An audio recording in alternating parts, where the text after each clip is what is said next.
Salut les amis, bon, épisode numéro 3 de la série vacances d'été et préparation pour la rentrée scolaire.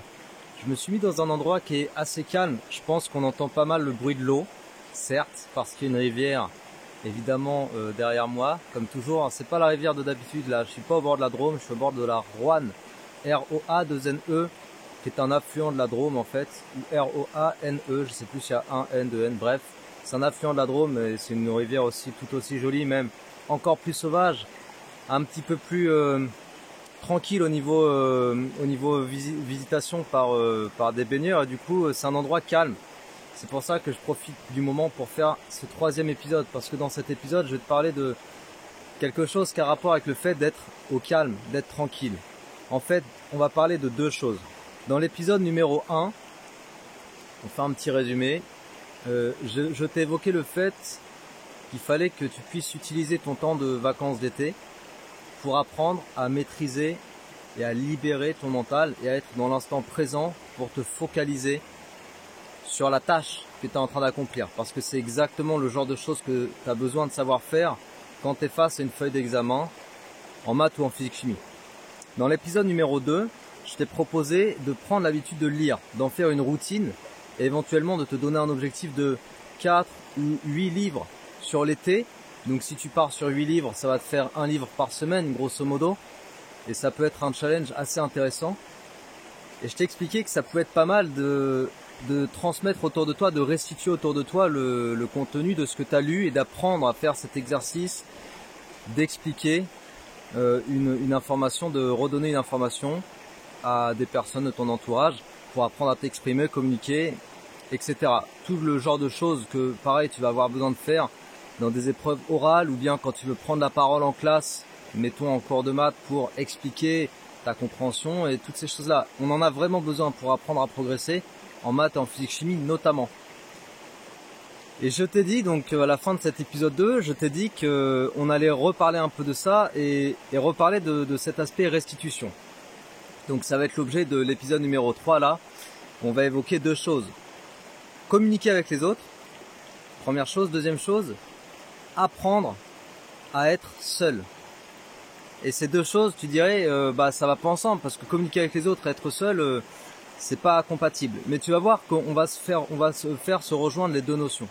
Donc pour commencer, apprendre à être seul. C'est pour ça que je t'ai pris un environnement assez sympathique et assez calme. Tiens, je partage un peu.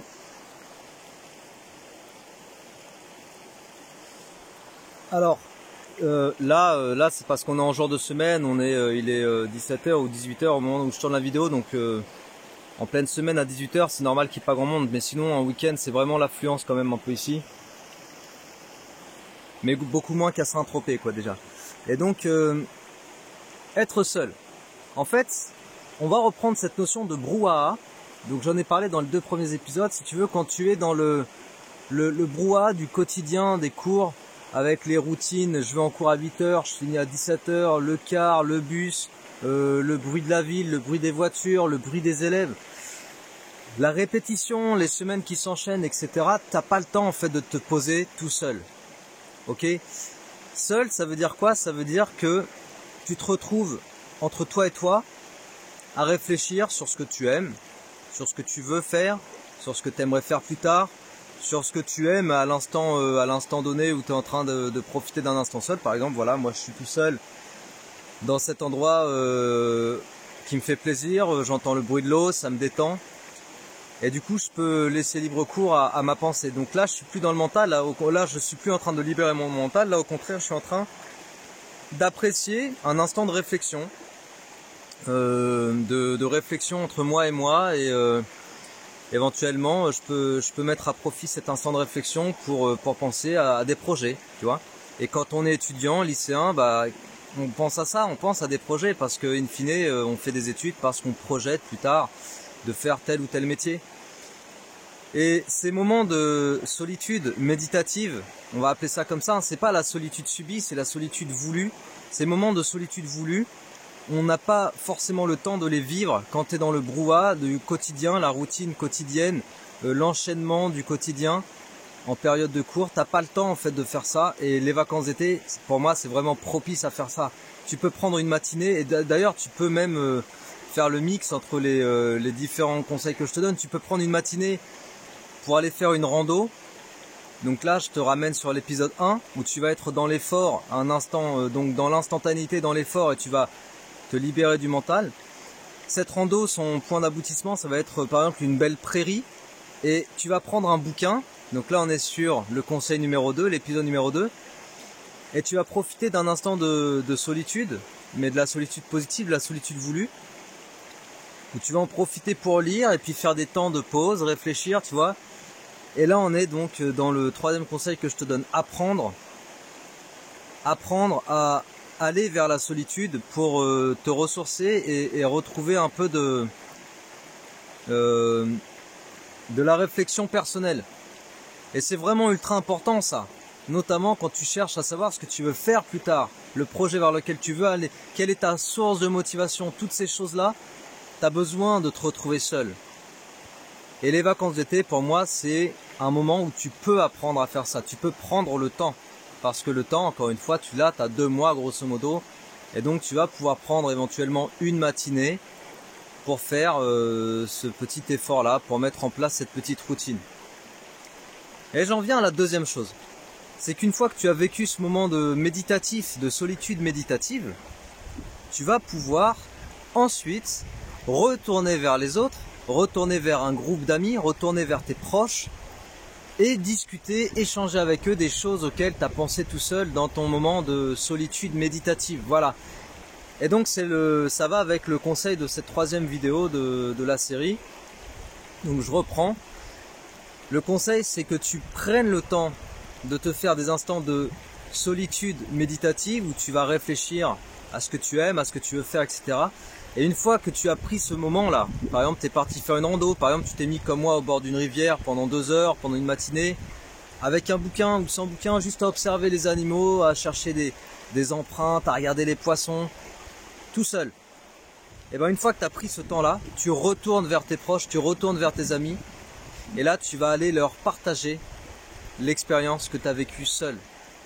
Et tu vas donc faire cet effort de restituer une information. Et si tu as lu un bouquin, dans ce moment de solitude méditative, bah, tu peux faire l'effort de restituer le contenu du bouquin ou ce que tu as compris. Voilà, quelque chose que tu as envie de partager. Donc, solitude méditative et partage.